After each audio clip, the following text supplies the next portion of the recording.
আগামী দিনে পূর্ববর্তী যারা প্রদেশ মহিলা কংগ্রেস নেত্রী আছেন তাদেরকে সঙ্গে নিয়ে এবং আমার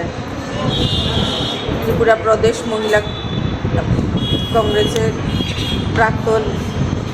সভানেত্রীদের নিয়ে বুথ স্তর থেকে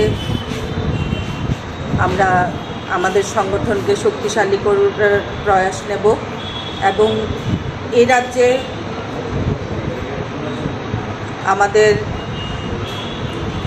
মহিলারা নির্যাতিতা, অবহেলিত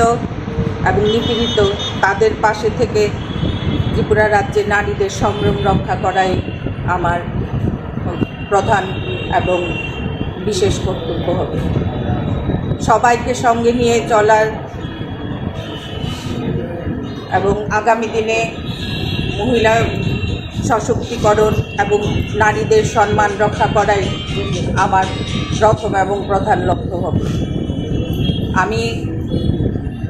প্রদেশ মহিলা কংগ্রেসের সভানেত্রী নিযুক্ত হওয়ার জন্য আমি ভারতীয় জাতীয় কংগ্রেসের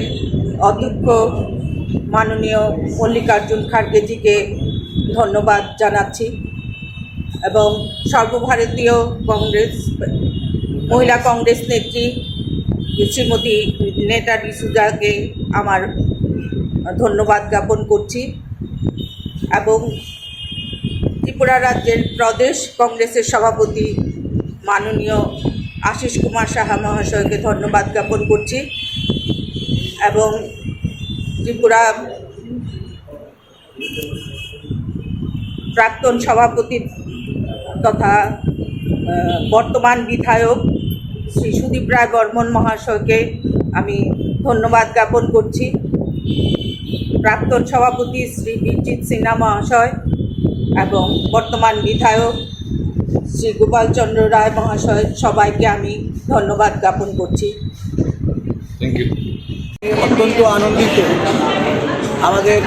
সর্বভারতীয় কংগ্রেস সভাপতি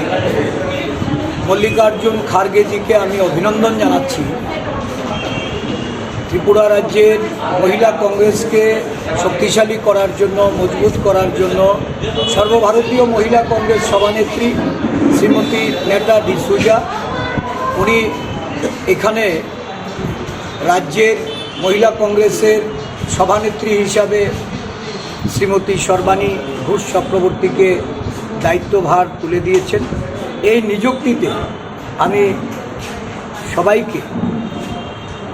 সর্বভারতীয় মহিলা কংগ্রেস সভানেত্রী, ত্রিপুরার ইনচার্জ মহিলা কংগ্রেসের যিনি এবং এই রাজ্যে যারা আমাদের মহিলা কংগ্রেসের প্রবীণা প্রাক্তন সভানেত্রীরা তাদের সকলকে আমি শুভেচ্ছা অভিনন্দন জ্ঞাপন করছি। দায়িত্বপ্রাপ্ত আমাদের এই নতুন সভানেত্রী উনি রাজ্যের মহিলা সংগঠনকে ঢেলে সাজানোর জন্য প্রথমে প্রয়াস নেবেন। বুথ স্তর থেকে সমস্ত মহিলাদের সংগঠিত করে আগামী দিন নারীর সশক্তিকরণ, সত্যিকার অর্থে নারীর অধিকার প্রতিষ্ঠা করা, এটা হবে মহিলা কংগ্রেসের প্রধান লক্ষ্য। এই রাজ্যে মহিলারা নির্যাতিত, এই রাজ্যে মহিলাদের মান সম্ভ্রম রক্ষা করা, আজকে নারীর শ্লীলতাহানি পণের জন্য বধূ হত্যা, নির্যাতন, শাসক দলের নেতা কর্মীদের দ্বারা পাশবিক অত্যাচার থেকে শুরু করে ধর্ষণ ও খুন, এটা সর্বভারতীয় স্তরে ত্রিপুরা একটা বিশেষ জায়গা নিয়েছে।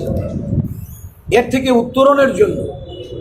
মহিলাদেরকে সচেতন করা, জাগ্রত করা, তাদেরকে ঐক্যবদ্ধ করে তার প্রতিরোধে গড়ে তোলার যে প্রয়াস, সেই প্রয়াস মহিলা কংগ্রেস এই রাজ্যে